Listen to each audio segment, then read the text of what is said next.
Fable is a beautiful open-world action RPG, packed with drama, jeopardy, and high-stakes choices that change the world. But at the heart of Fable is a game within a game. An endless, interconnected life sim where you'll be remembered for changing people's lives, building property empires, manipulating the economic fate of entire settlements, and more. And as you do all this, you'll build different identities and experience a complex, nuanced morality that is so much more than good versus evil. It's what you'll do in Fable when you aren't saving the world, and we call it building an extraordinary life. Let's dive in. Here I am in the middle of Oakshire, one of the 6 regions in our visually diverse open world. It's characterised by beautiful rolling hills and lush, colourful foliage, inspired by the British countryside. There are settlements of different sizes throughout the world, each with their own population, traits and landmarks. Albion is full of variety. We can see one of those settlements up ahead. Silverbrook, a peaceful farming town and the largest settlement in Oakshire.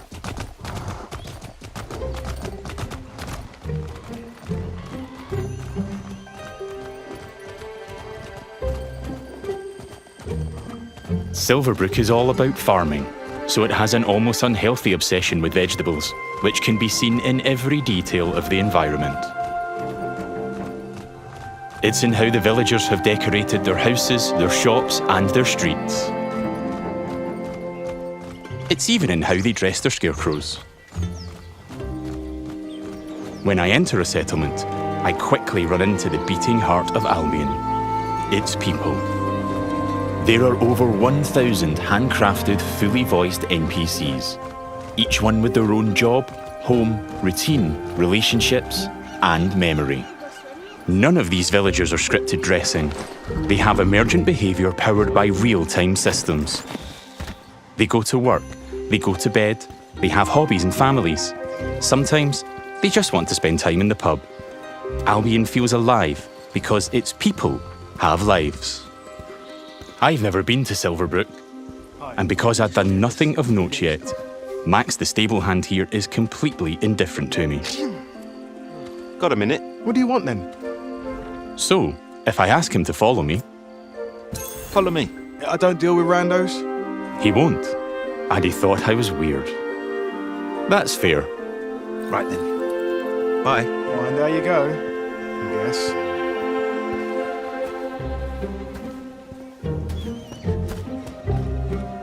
In the story, I'm here investigating if there's a connection between Isabel, the powerful red-cloaked hero I'm pursuing, and the strange magical incidents being reported in Silverbrook.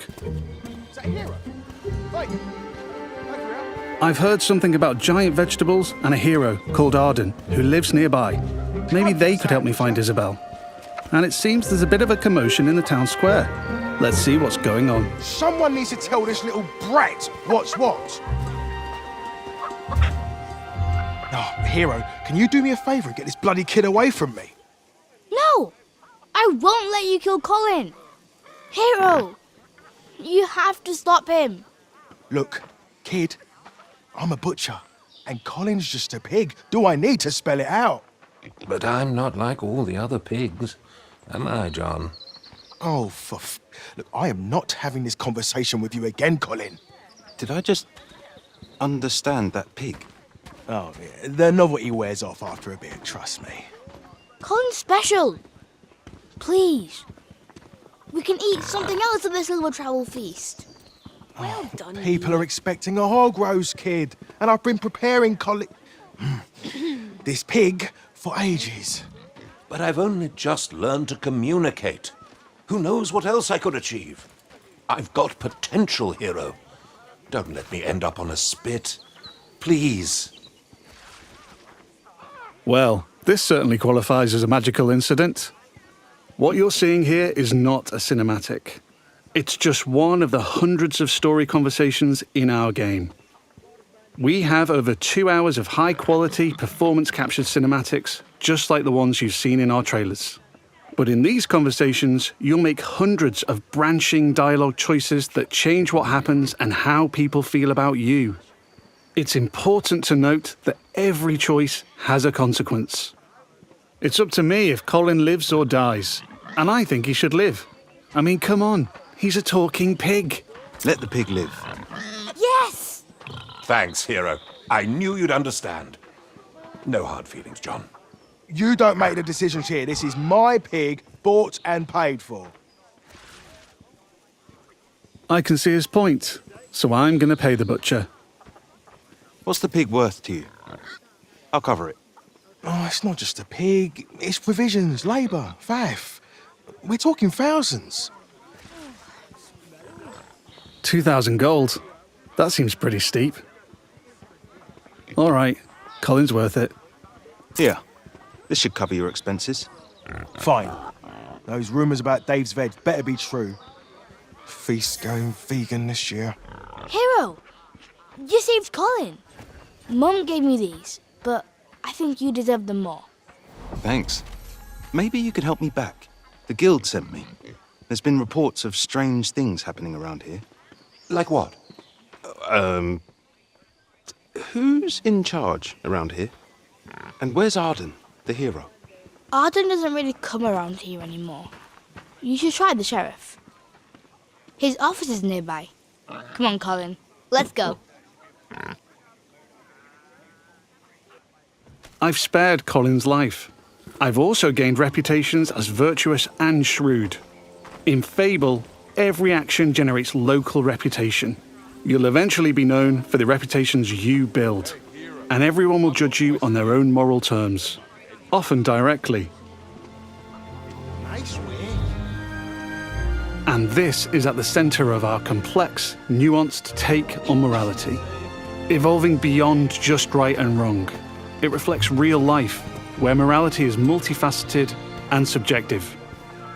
One person's good is another person's evil. Even being merciful will divide opinion. Let's chat to some other folks and see what they think about me. Hello there. Hey, you're that hero. This is Jack the Beggar. He's a commoner who's unemployed right now, which is a shame, given he's a hard-working sort of person. On the right is how he feels about me.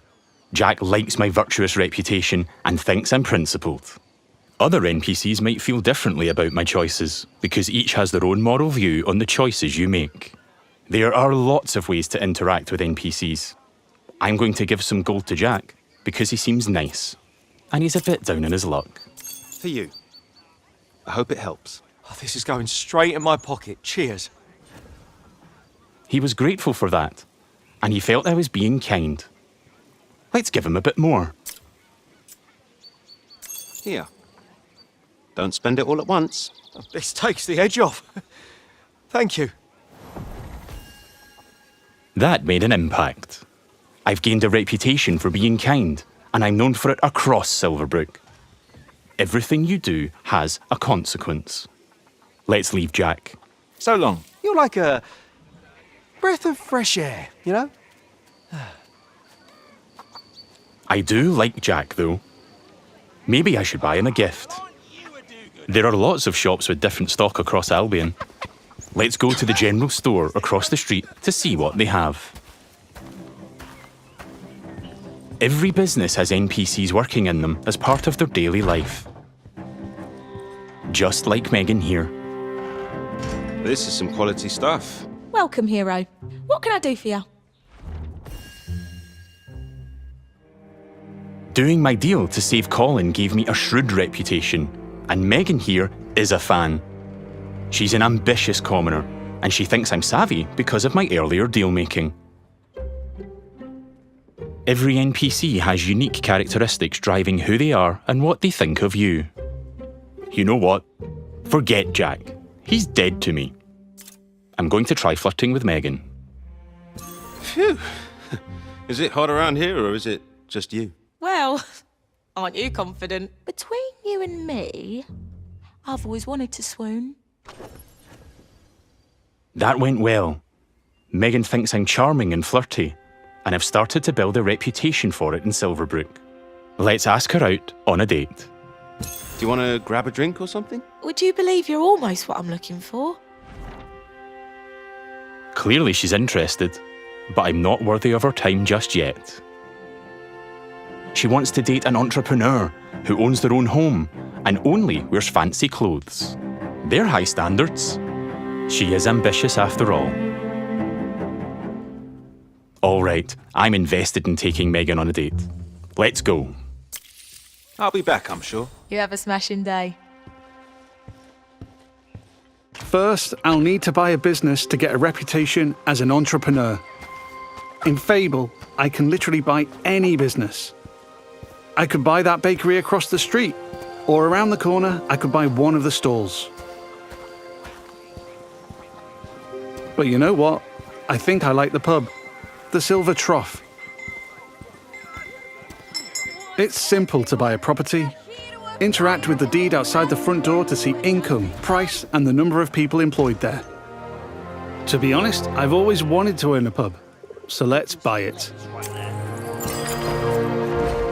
Maybe this is the start of my business empire. I'm a proud new pub owner. Now I can set prices and wages, and I can manage the staff. Every villager performs differently. Here, Susan the bartender is great with customers because she's caring. And that's giving my pub an income boost of 10%. Thanks, Susan. The pub's understaffed though. As the new owner, I should probably sort that out. And guess what? I know just the hard-working fellow. Let's go back to Jack the beggar. They're so pure.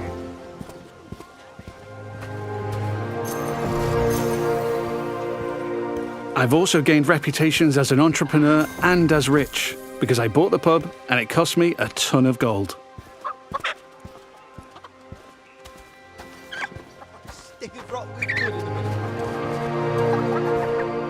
Jack, you're no longer dead to me. Hi there. Hey, you. Jack still likes me for my kindness earlier, but I like that Jack is hard-working, so I'm going to give him a job in my pub. Got a job, if you're interested. I can probably do that, yeah. I can hire anyone, providing they like me enough to accept my job offer. Great. Jack is thankful I've made a positive impact on his life. He's no longer a beggar, and he's now a bartender. Cheers. Yeah, makes sense. There are so many other people to talk to. Villagers react to the reputations you build, They'd help with anything. and they remember the things you do to them. Now the pub is fully staffed, and Jack can head off to work. Incredible. Take your time, Jack. Next I need some fancy clothes. Let's head to the tailor. What a cheeky charmer. There are lots of places I can update my look. Tailors, hairdressers, tattooists. And every settlement has different options available. There are rare outfits to discover in the more dangerous parts of Albion too. There are tons of options to create a unique look for your hero.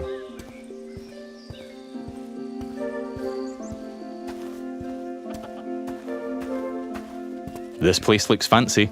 Let's head inside.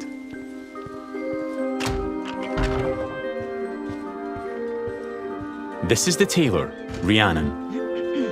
So much choice on offer. We're closing soon. Just like real life, wealth is a divisive topic, and Rhiannon has her own views. In stark contrast to the ambitious Megan, she's very much not a fan of rich entrepreneurs, and she thinks I'm out of touch. Which makes sense, given she's humble. Let's have a look at what she's selling. Fancy clothes, hopefully. Can I see your stuff? Don't waste my time. Rhiannon's jacking up the prices by 80% just for me. Looking closer reveals why. That's just how much she hates me. This is just one example of where your choices ripple through all the interconnected systems. And here I've got our character customizer. I'm free at any time to find a wardrobe and change a bunch of different things about myself. I can change my skin tone, body, head, hair, and lots more. In the tailor, I can only buy clothes. But there's over 120 different shops in Albion, each with their own stock and items to buy. Let's finish my outfit with some fancy shoes.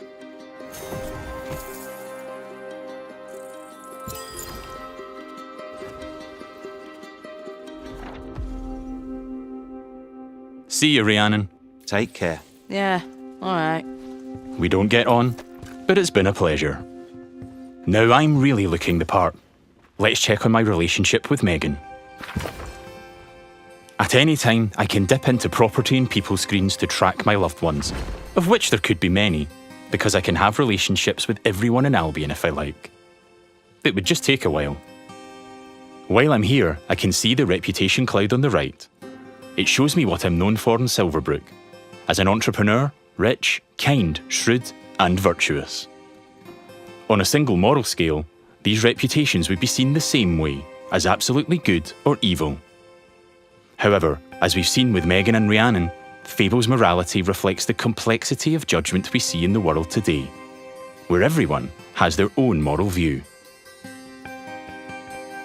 The last thing left for Megan is to own a home. I'm a bit short on cash though, seeing as I paid a fortune to save Colin and bought a pub.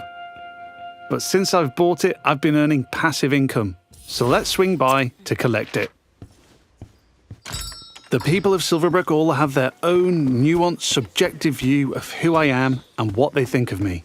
But if I don't like my reputations in Silverbrook, I can pay the town crier to change them. I give them gold, a lot of gold, and they spread a new reputation for me. If you're rich enough, you can change what people think of you. Here I am at the Silver Trough, now under new management. Let's head inside and check in on our employees. There's Susan, my star bartender from earlier. Well, aren't you a do-gooder? Hey, you. Working hard? Just who I wanted to see. You. Oh, she fancies me because she thinks I'm compassionate. Sorry, Susan. I only have eyes for Megan. Keep at it. You and me, boss. You and me. Hey. And there's Jack. Let's say hi. How's it going? Just working. You know me. I knew you'd work out, Jack. He is a hard-working commoner after all. Keep up the good work. Farewell. See you, boss. Things seem to be ticking over in here, so I'll head downstairs to the income chest to collect my profits. Looking good. There's an income chest in every business I own and every property I live in. It means I don't have to go to each individual place, and I can collect all my income from any of them.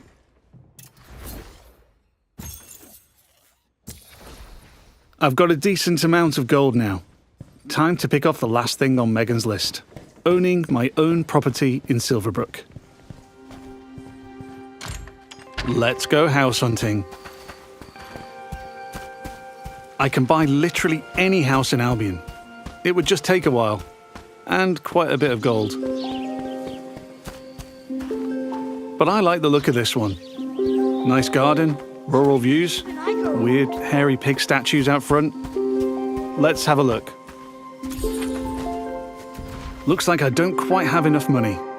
That's a shame, but one thing I can do is pick up a shift at a job. There's a blacksmith just down the road. Hopefully I can go earn enough gold there. Going on dates, buying properties and businesses, and doing jobs are all part of the interconnected Fable experience. It really adds to the sense of immersion when I can take a break from saving the world to change the lives of the people around me and discover how the simulation reacts. I could play this part of the game forever, and I'd never run out of systemic toys to tinker with. There's a couple of jobs to take on across Albion, but today I fancy a try at blacksmithing. It's as simple as walking up to the anvil to start a shift. No prior experience required.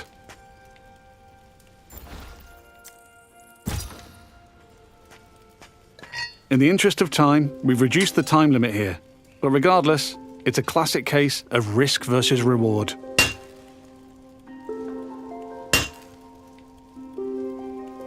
I'm constantly having to balance speed versus precision, while trying to earn as much as I can.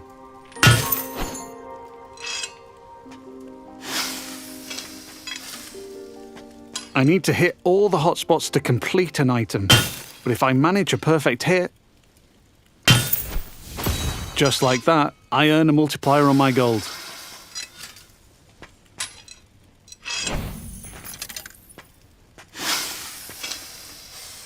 That's a successful shift completed. I can return to the blacksmith anytime to earn more gold and gain blacksmithing experience while building my reputation. I've now got just about enough gold for the house. Let's head back down the street and buy it.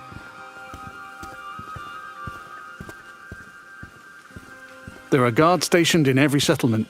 They're always there to keep a watchful eye on the villagers, and probably 2 eyes on a hero. If I get caught committing crimes, I'll find myself in trouble with the law, and that will change what people think of me.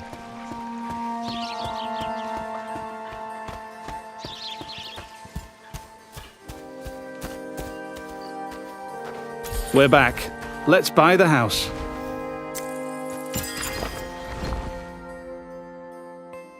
Now I'm the owner, I can hike up the rent or even make it free if I'm feeling charitable. I can manage my tenants too. I can let them stay and keep collecting the rental income, but I want to move in myself, which gives me the choice to just chuck them out on the street or be nice and give them a bit of gold to leave. And if I chuck them out, that would cause me to be known as heartless. And I'm trying to be nice right now in case I ruin things with Megan.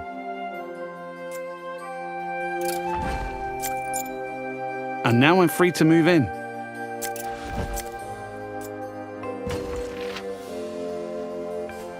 Let's look around. Home sweet home. I can buy any house in Albion. And while this one lacks some square footage, there are huge houses, even mansions I can buy throughout the game. Looks like the tenants left some stuff behind. Offal fans, apparently. Wherever I live, I have access to my income chest and wardrobe, so I can collect all my gold and change my appearance whenever I like. That was the last thing on Megan's list. Let's head back to the general store. Fable has a dynamic time of day that changes what people are doing throughout their routine.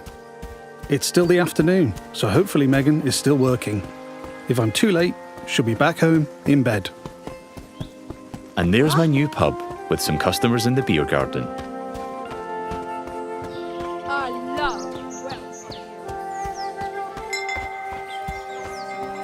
Now we're back at the general store.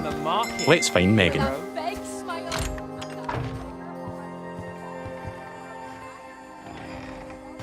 Just the person I wanted to see. Still interested? I've ticked off all Megan's dating goals, so now my chances of romance are much improved. Let's ask her on a date again.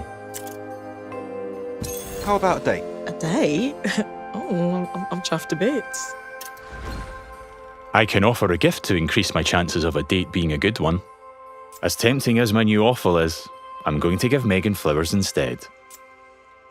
I think she'll like them more.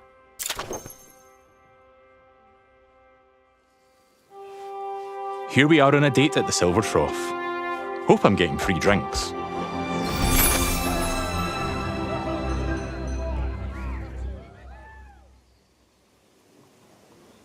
Looks like it went well. That was quite the date, hero. Loved it. Hey, you. Oh, hero. Yeah, that date was just brill. Megan found me quite charming. I'd like to make things official, so I'll ask her to be in a relationship with me. So what do you say? Ready for something more? And what a lovely couple we'll make. Whatever comes next, I'm with you. It's official. That's not the end, though. I could build this relationship a lot more. We could get married, which comes with its own set of goals. We could move into my house and start a family. And I can even hire her for one of my businesses. Things could go the other way too. I could break up with Megan, or divorce her in future. Or I might make choices that make her divorce me. There's lots of ways I could change her life. and she'll remember. But we've seen enough romance for now. Bye, Megan. I have to go. But you're welcome to watch me leave. You have a lovely time, sweetheart. Before we go, I've only really demonstrated what it's like being an upstanding citizen in Silverbrook. Our game is one full of contrast, though, Modest. Yeah, I like it. where I decide the kind of hero I want to be. So let's briefly explore what it's like if I'm not so nice. Hi, Susan. Nose to the grindstone. Love to see it. Lovely to see you, boss. Sorry, Susan. You're fired. Yeah. You're fired. Sorry. You're gonna regret that, swine. She's not happy about that, and she thinks I'm being heartless. But because in Fable morality is subjective and varies from person to person, not everybody will have a problem with that. There might even be someone who fancies me because I'm heartless. Villagers also react to my physical actions. If I start firing arrows around the place, they'll start to perceive me as reckless.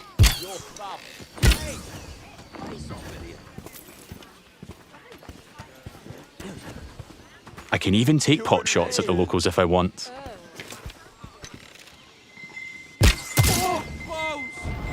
And now I've gone too far, but I'm in the mood for a fight.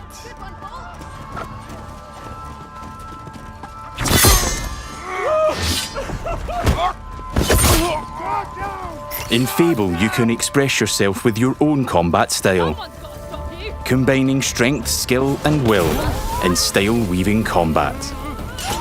You choose the weapons, skills, and abilities you want to use and blend them seamlessly together.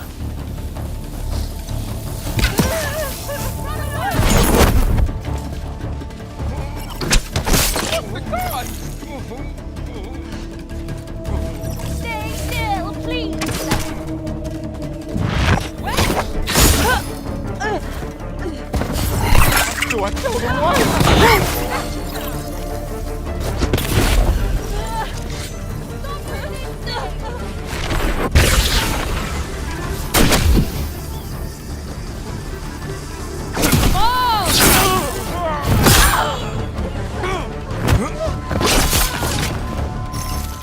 I'm putting up a fight, but backup will keep on coming until I leave Silverbrook.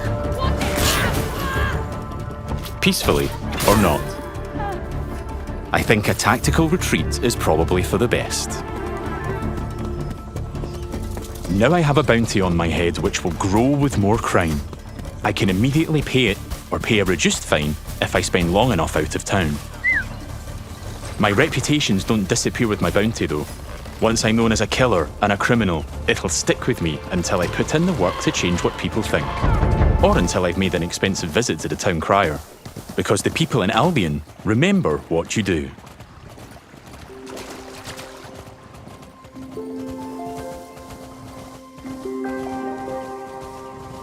Over the past 25 minutes or so, I've bought a pub and a house, been a landlord, and changed a beggar's life. I've customized my look, saved a magic talking pig, fought the law, and I've built a relationship with just one of Albion's 1,000 handcrafted, fully voiced NPCs. And here's the reputation cloud again. I'm rich and charming because of my spending habits and my relationships. I'm also a criminal and a killer due to my reckless behavior and fighting with the guards. Yet, I'm shrewd for saving Colin and an entrepreneur because I bought the Silver Trough. I've built a complex, rich identity in Silverbrook, which the people there will react to through their own moral view. I'm not simply good or evil. I'm so much more than that. There are many more settlements across Albion to explore. My identity is mine to create in each one, and everyone will have their own perspective on what I do as I build an extraordinary life. Thanks for watching, and stay tuned for more in-depth Fable information as we move closer to our launch.